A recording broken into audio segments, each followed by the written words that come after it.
안녕하세요. 오규리 공책의 오규리입니다. 제가 오늘 리뷰할 책은 트랜스젠더 히스토리라고 하는 책이에요.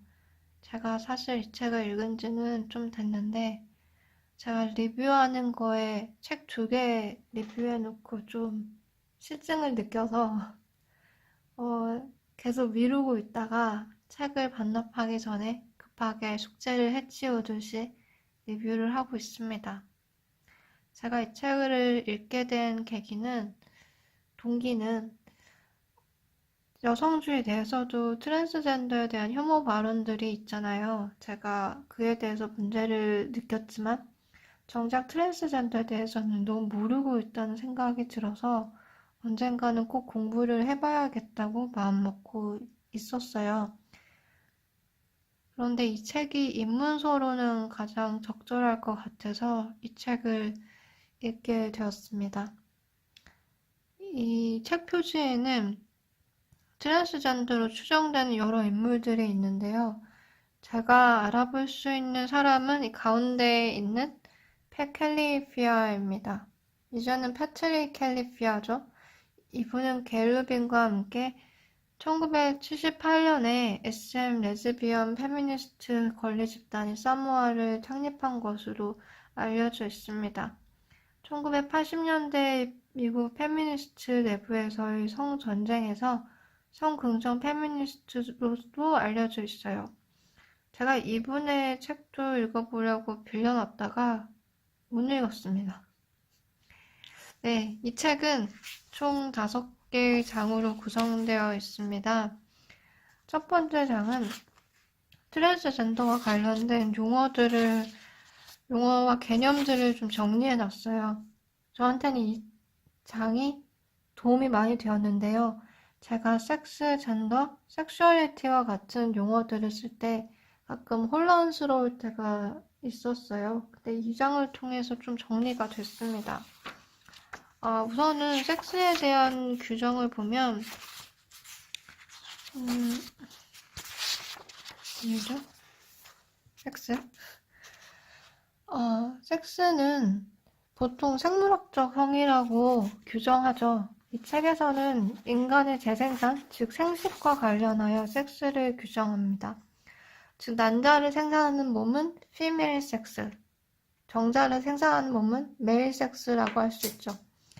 우리나라에서는 보통 female sex도 여성, woman도 여성으로 번역을 해서 그 원문과 의미가 구분될 수 있을 정도로 구분될 수 있도록 female sex를 뭐라고 번역해야 될지 잘 모르겠어요.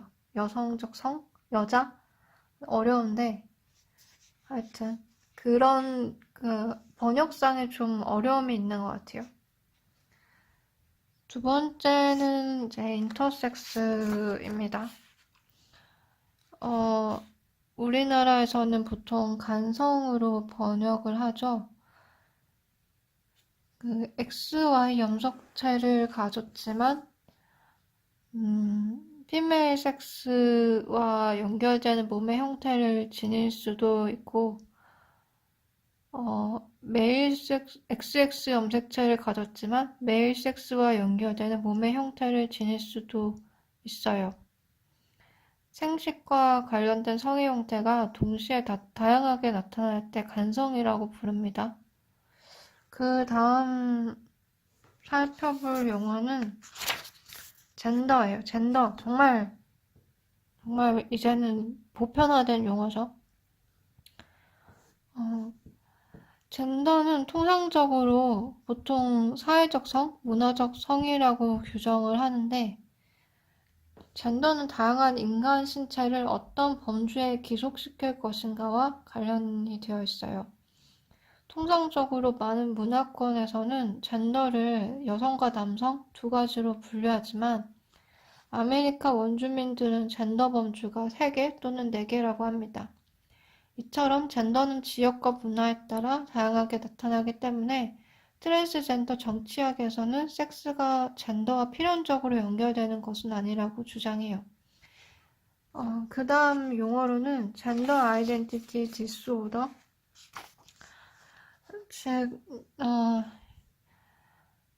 젠더 정체성 장애라는 용어입니다.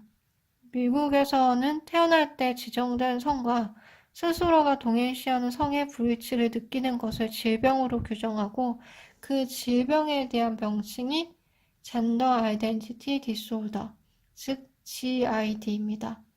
다시 말해 트랜스젠더는 GID라는 병을 가지고 있다고 보는 관점이 여기 이 용어 안에 들어가 있어요. 당연히 많은 트랜스젠더들은 자신의 젠더 정체성을 질병으로 보는 것에 반발할 수밖에 없죠. 그리고 만약에 진짜 질병으로 간주할 거라면 의료 보장을 해줘야 되는데 그렇지도 않아요.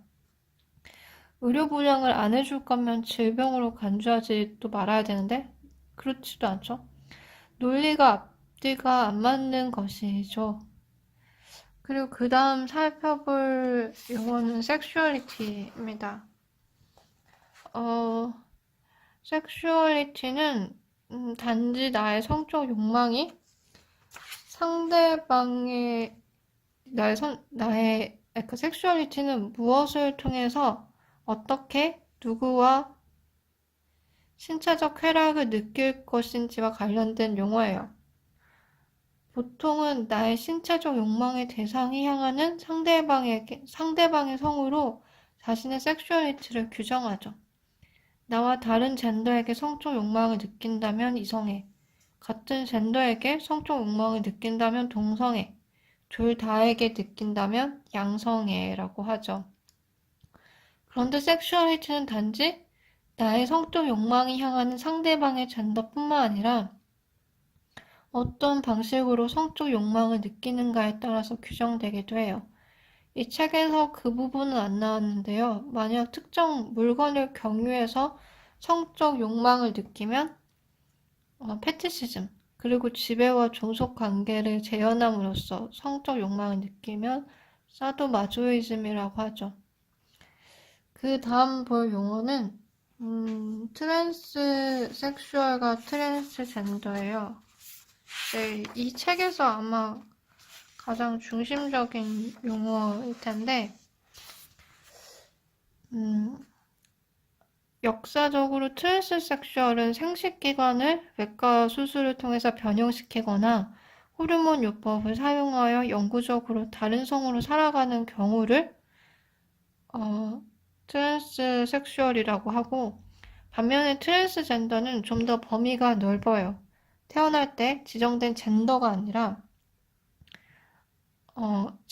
젠더가 아닌 젠더와 동일시하거나 새로운 젠더를 창조하려는 경우까지 일컬고 있습니다.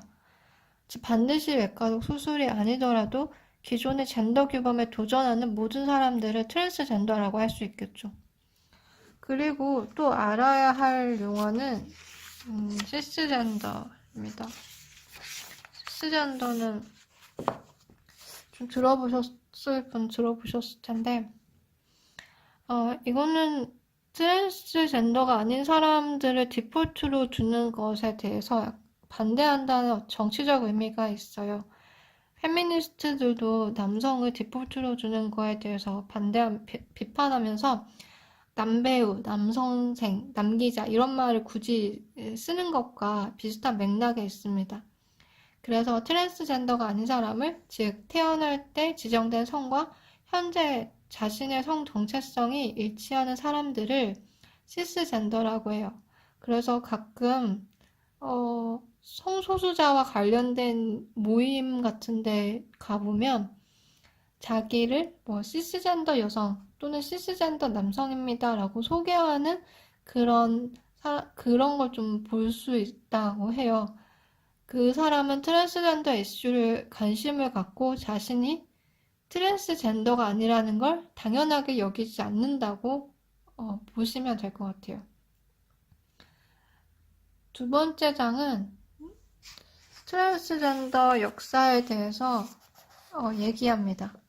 트랜스젠더 역사를 여기에서는 크로스드레싱까지 거슬러 올라가고 있어요. 1980년대쯤에 1850년대 즈음에 미국에서는 자신의 성에 맞지 않는 옷을 입는 것을 불법화하기 시작했습니다. 그 말은 즉 젠더 규범에 맞지 않는 옷을 입는 사람들이 늘어났다는 것이겠죠. 그것은 그 산업 자본주의와도 관련이 있어요. 이때 농촌에서 도시로 올라와서 공장 노동자가 되는 경우들이 많았는데 그런 경우에는 기존의 농촌 공동체의 속박에서 벗어나서 익명적 공간에서 자기가 하고 싶은 걸 할 수가 있게 된 거죠. 농촌에서는 어렸을 때부터 알고 지내던 사람들, 일가 친척들이 주변에 있으니까 눈치를 보면서 살아야 되잖아요. 그런데 도시로 올라가면 대부분 모르는 사람들이고 또 문제가 생기면 다른 도시로 가면 되니까 좀 더 자유롭게 섹슈얼리티를 추구한다거나 다른 젠더의 옷을 입을 수가 있었을 거라는 거예요. 다른 한편으로 여성들이 남성들의 옷을 입는 경우도 있었는데 이런 식으로 이런 경우에는 남성으로 패싱해서 일자리를 찾기 위해서였습니다. 그리고 이 당시에 제2물결 페미니즘은 여성의 옷이 활동에 제약을 준다고 주장하면서 남성의 바지를 모방한 옷을 입기도 했어요.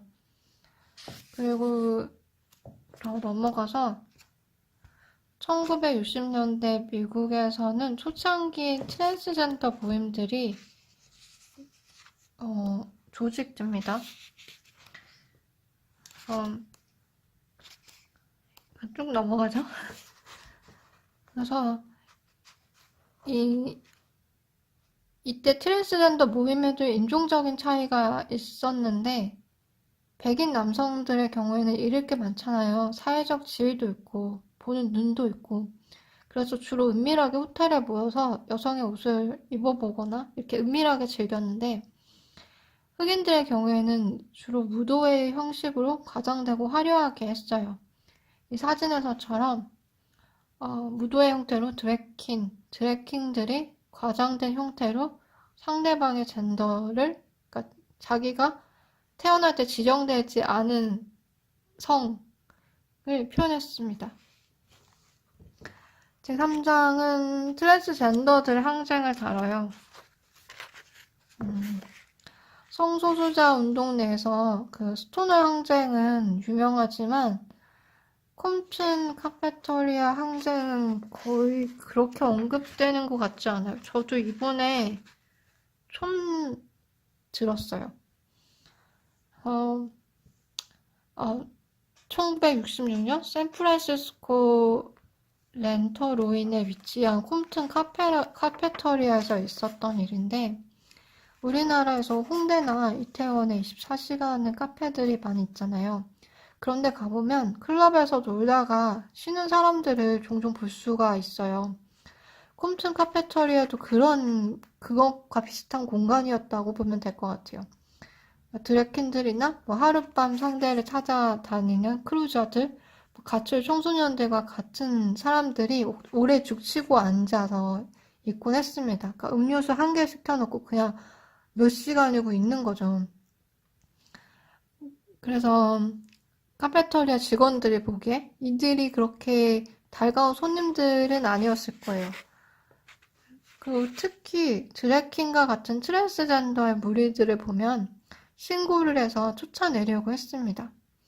그들은 그 신분이 불안정하니까 경찰들이 와서 종종 잡아갔어요. 그런데 어느 날 경찰이 드래킨을 거칠게 끌어내려고 했었고 드래킨이 반항하면서 커피를 경찰의 얼굴로 던졌다고 해요. 주변에 있는 드래킨 친구들도 보이는 대로 물건들을 던지니까 경찰이 밖으로 대피하고 더 많은 경찰차들이 옵니다. 드래킨들과 그 지지자들이 경찰차를 공격하고 신문 가판대가 불타는 등의 소요가 일어납니다. 50명에서 60명 정도가 여기에 가담했다고 해요. 이 사건을 하나의 소동이나 소란으로 볼 수도 있겠지만 이것은 그때까지 일어난 트랜스젠더에 대한 경찰의 폭력에 대한 반발심이 누적되어 일어난 결과이기도 합니다. 트랜스젠더들은 불안정한 지위와 사회적 차별로 인해서 경찰 폭력에 특히 취약했어요. 툭하면 몸을 수색당하고 아무 죄도 없이 잡혀가고 유치장에 끌려가면 다른 죄수들 앞에서 모욕을 당했죠. 특히 트랜스젠더 여성을 법적으로는 남성으로 봤기 때문에 남성들이 있는 유치장으로 집어넣었습니다. 그래서 트랜스젠더 여성들은 성폭력, 강간, 심지어 살인을 당하기도 했어요. 이와 같이 경찰과 관련되어 있는 폭력에 취약했던 트랜스젠더들이 경찰에 대항했던 사건으로 콤튼 카페터리 항쟁을 해석할 수 있겠습니다. 그래서 이 당시에는 그 스토너 항쟁도 그렇고 되게 이 클럽, 바를 지키는 게 주요 그 항쟁의 내용이기도 했어요. 그런 클럽 문화가 지금은 되게 많이 달라졌죠. 제4장에서는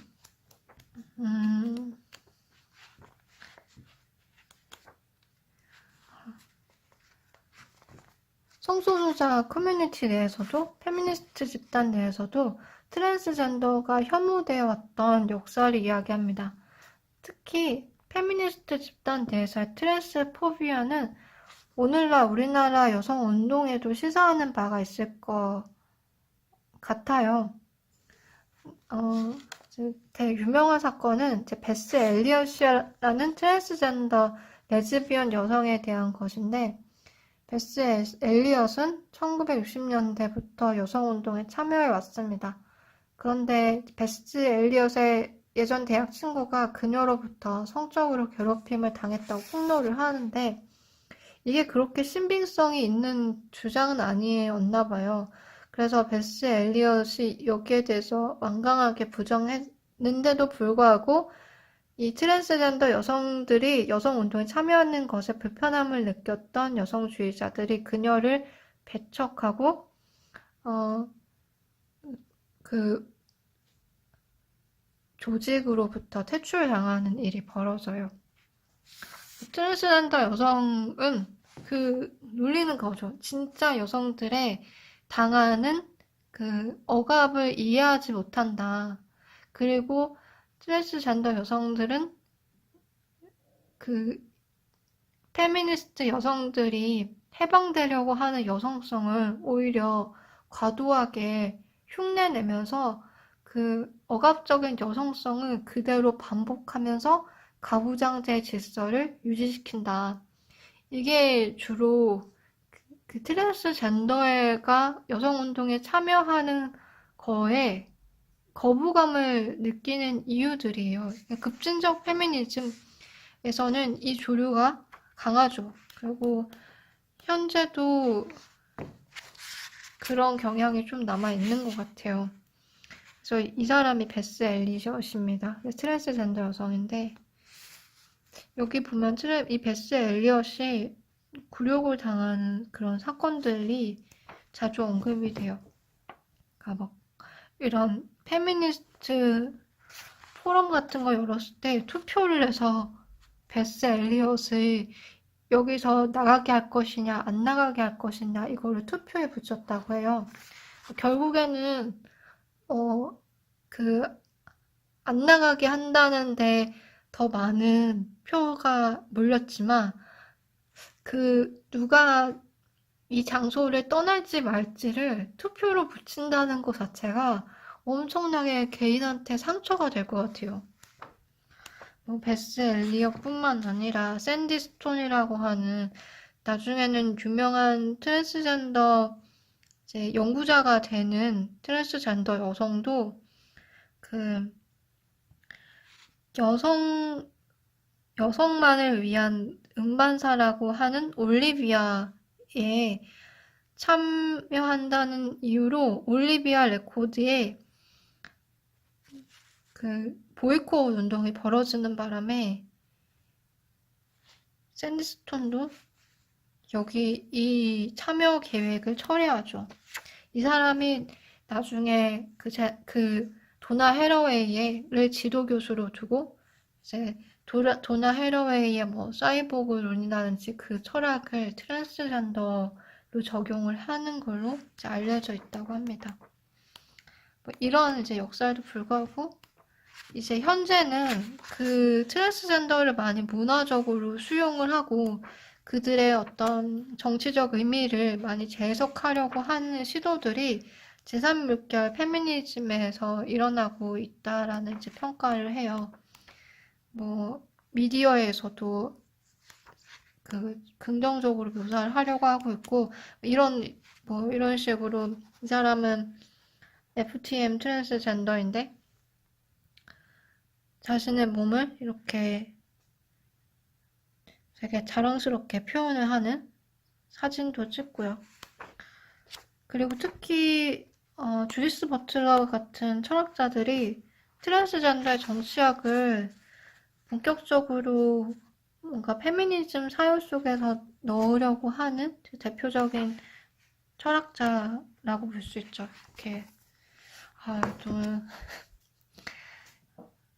너무 좀 대충한 것 같은데 하여튼 뭐 사실 막 보는 사람도 없는 것 같고 어쨌든 이런 식으로 이번 리뷰를 마쳤습니다.